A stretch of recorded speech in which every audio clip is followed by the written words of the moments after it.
Kalau Abu Bakar tidak mulia, bagaimana mungkin jadi pendamping Nabi? Kalau Umar tidak mulia, bagaimana mungkin dipilih oleh Nabi sebagai orang yang pemberani, membela Nabi? Kalau Utsman tidak mulia, bagaimana disebut dengan ahli surga? Tiba-tiba orang ini datang mengatakan, hei Abu Bakar, Umar dengan Utsman merampas hak Khalifah Ali. Dirampas oleh mereka. Hafsah itu begini, Aisyah sampai tuduhan yang sangat buruk kepada Aisyah. Buruk sekali. Seburuk-buruknya Abu Jahal dilarang oleh Nabi digunjingkan langsung dekat keluarganya. Makanya saya sering katakan kepada Anda, bagaimana Anda bisa menggunjingkan istri Nabi SAW? Apa Anda tidak mau menjaga perasaan Nabi? Katanya cinta Nabi, tapi saat bersamaan Anda menyinggung Nabi. Dengan cara apa? Menyinggung sahabatnya, menyinggung istrinya dan sebagainya. Nah, ini dimasukkan ke dalam doktrin ini, sehingga ini menjadi doktrin dalam aliran-aliran kepercayaan, akidah, masuk kepada bahkan ranah ibadah dan sebagainya. Sampai mengatakan setelahnya, setelah ini berkumpul makin kuat, bahkan mengatakan, hei hadis-hadis pun ada yang ditukar. Yang benar hadisnya semua dari Ali. Yang lain salah semua. Maka ini punya koleksi sendiri. Bahkan cara sholatnya sendiri. Bahkan keyakinannya beda sendiri.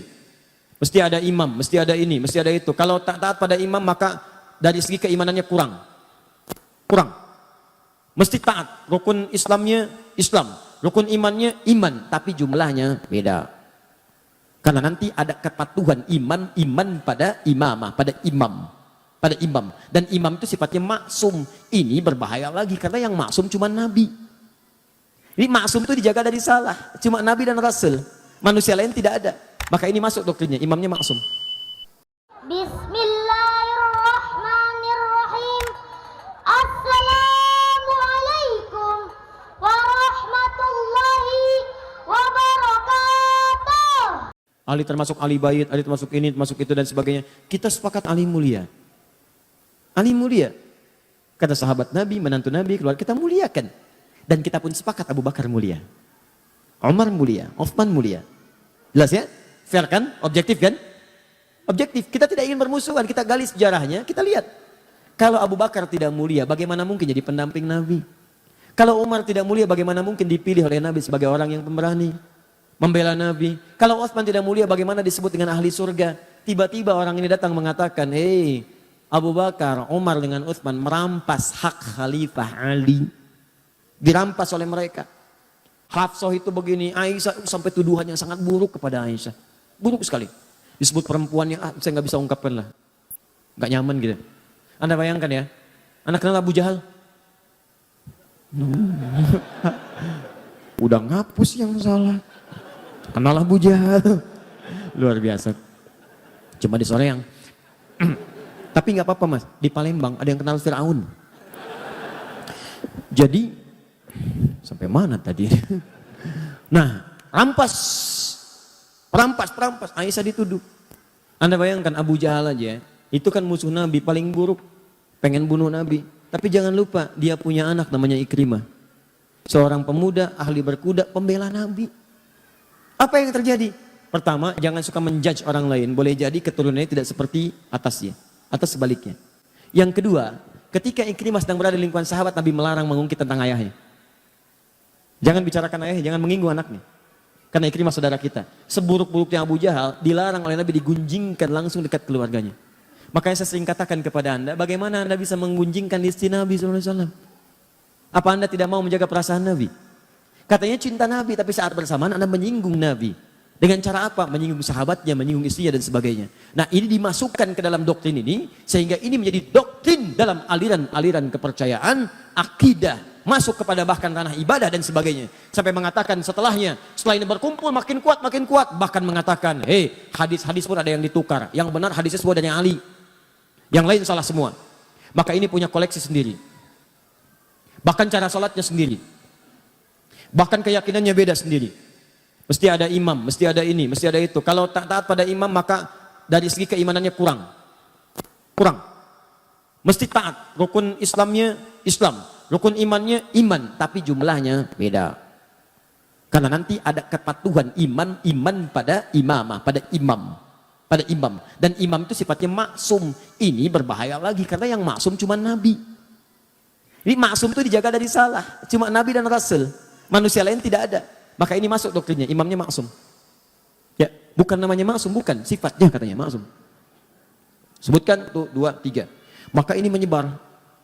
Terus sampai Ali wafat pun menyebar juga.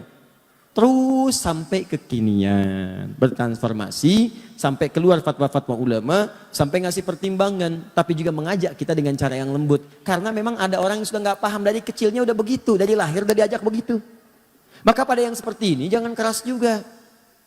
Termasuk misalnya ada yang Ahmadiyah, ada yang macam-macam, ada yang dari lahir sudah di-Ahmadiyahkan, dan dia nggak ngerti kecuali itu yang benar. Maka caranya doakan oleh kita, dakwahi, ajak dialog. Ya kalau berbuat kasar, maka hukum berlaku di situ. Ya ada perlindungan kebaikan, tapi kalau tidak dakwahi dengan cara yang makanya baca buku, baca sejarah. Kalau ada yang begini-begini kita bisa jawab. Yang benar itu sebetulnya Ali, betul Ali itu benar, Abu Bakar pun benar. Tapi Ali merampas loh, betul. Merampas dari siapa? Merampas dari orang yang salah. Yang salah siapa tuh? Pemberontak Utsman. Kok kamu jawab begitu? Nih referensinya. Ini karangan ini, karangan ini, karangan ini, karangan ini. Sudah selesai. Beres. Jelas. Maka keluarlah fatwa sampai dengan Syekh Muhammad Hashim bin Asy'ari, pendiri Jam'iyah Nahdlatul Ulama, 31 Januari tahun 1926. Beliau menulis satu kitab di antara 19 kitab, namanya Risalah Ahlus Sunnah wal Jamaah. Di halaman ke-10 beliau menyebutkan tentang ini. Syekh. Kata beliau di halaman 9-nya, Faslun fi dhuhuril bid'ah fi ardi Jawa. Pasal tentang awal munculnya bid'ah di tanah Jawa. Bid'ah di sini bukan fikih, bid'ah tentang akidah. Firqah namanya. Kalau fikih madhab, kalau akidah firqah. Akidah itu udah ke aspek keyakinan. Kalau fikih tata cara ibadah. Maka kata beliau, sejak tahun 1330 Hijrah, sebelum itu semuanya udah jelas. Madhabnya Ahlus Sunnah wal Jamaah. Wilayah Jawa itu madhabnya Imam Asy-Syafi'i. Sebutkan semuanya. Sampai tiba-tiba muncullah kemudian entah datangnya dari mana aliran-aliran yang menyimpang. Siapa di antara mereka? Halaman 10 paling bawah, lihat. Baris 1 sampai dengan 3. Wa minhum rafidhiyuna. Di antara mereka yang menyimpang itu yang masuk ke tanah Jawa, itu awal masuknya 1330 Hijrah. Sekarang 1440 Hijrah. Berarti berapa tahun yang lalu? 110 tahun. Di 110 tahun yang lalu. Kalau sekarang 2019, berapa tahun yang lalu?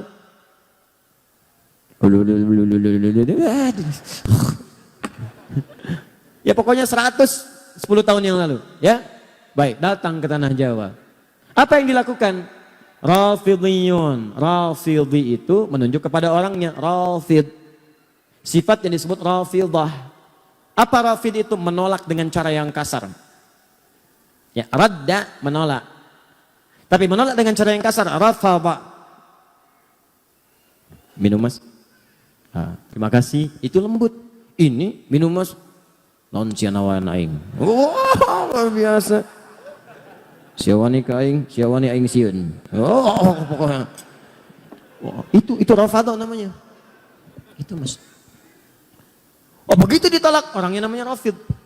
Jamaknya Rafidhiyun. Kenapa disebut dengan Rafidhiyun? Karena mereka menolak keabsahan Khalifah Abu Bakar, Umar dengan Utsman. Tolak oleh mereka, enggak benar. Karena mereka menolak semua riwayat yang datang dari klan-klan ini. Hadisnya salah, ininya salah, keyakinannya salah. Mereka punya klan sendiri. Maka kata Syekh Hashim, lihat, yasubbuna sayyidana Abu Bakrin radhiyallahu ta'ala anhu wa Umar bin Khattab radhiyallahu ta'ala anhu. Mereka kerjaannya seringkali mencela Abu Bakar dan Umar khususnya. Cela habis. Cela, semua yang salah. Anaknya Abu Bakar cela. Pokoknya perlakuannya buruk gini. Hafsah anaknya Umar cela juga. Enggak layak jadi istri Nabi. Bahkan disebut Nabi itu dijebak. Bagaimana Nabi bisa terjebak? Perempuan tidak baik. Bagaimana Nabi bisa menikah dengan perempuan yang tidak baik? Ini kan akal kita aja menolaknya. Coba Anda bayangkan. Tolong ya, pakai sedikitlah kecerdasan kita. Kita itu manusia, 90% akal kita itu, otak kita 90% cerdas. 5%-nya jenius. Lambat 5%, lambat itu bisa pindah naik. Tolong dari 90% pakai 1% aja.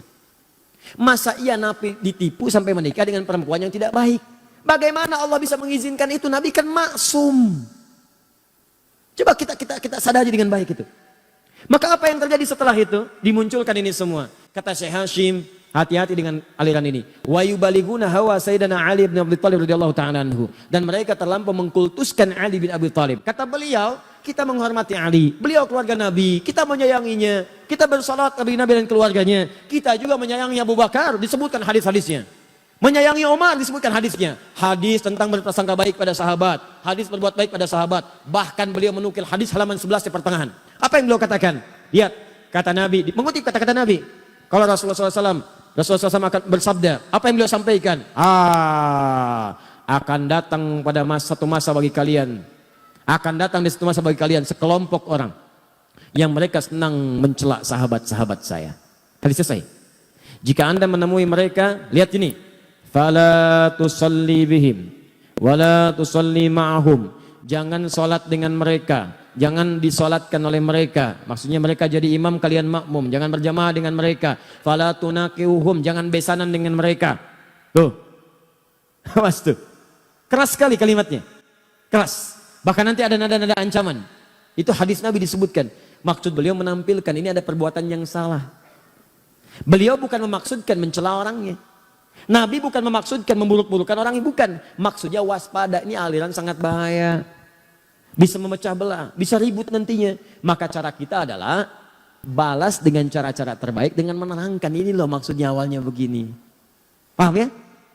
Nah, maka kalaupun ada di sekitaran kita yang seperti itu, pertama kita berdoa kepada Allah semoga mendapatkan hidayah untuk jadi baik dalam kehidupan.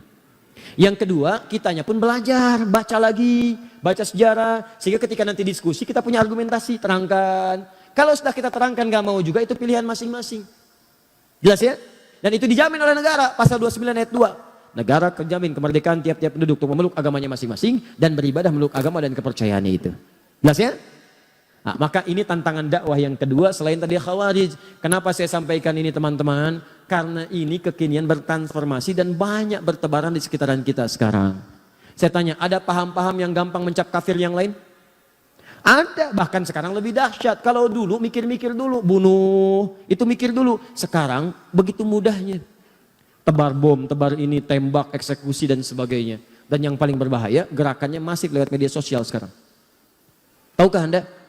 Saya beberapa pekan ke belakang ini sedang menyelesaikan kasus-kasus ini, masuknya ke pesantren. Anak-anak pesantren. Bahkan sempat saya duduk satu ruangan, kumpul anak pesantren. Pertanyaannya udah ada list mereka, hampir semua sama begitu. Ya, ini disebutkan, ini zalim, ini zalim, ini zalim. Berlaku hukum mati, berlaku, ya Allah. Saya lihat pelan-pelan, dari mana tahunya? Dari Quran sini, Quran surat berapa? Ayat berapa? Nah, ayatnya sebelum itu apa? Ayat setelah itu apa? Riwayat dari siapa? Saya tuliskan. Kamu ini hafal Quran juga tidak, bacakan nggak mampu, bisa menyimpulkan hukum, tahu dari mana? Saya terangkan nih, Qurannya nih, ini ayatnya begini, buka mushafnya, lihat mushafnya halaman sekian, paling kanan sebelah bawah, lihat ini nih, sebelumnya ini, kaitannya dengan ayat yang ini, kaitan sebelumnya ayat yang ini, untuk menafsirkan ada namanya siyak, ada lihak, ada sibak. Ustaz apa itu lihak? Lihak itu bukan saudara kamu, lihak itu ini nih, siyak itu ini, terangkan. Setelah itu baru, oh bukan oh, salah itu. Perbaiki begini. Pelan-pelan berubah. Paham ya?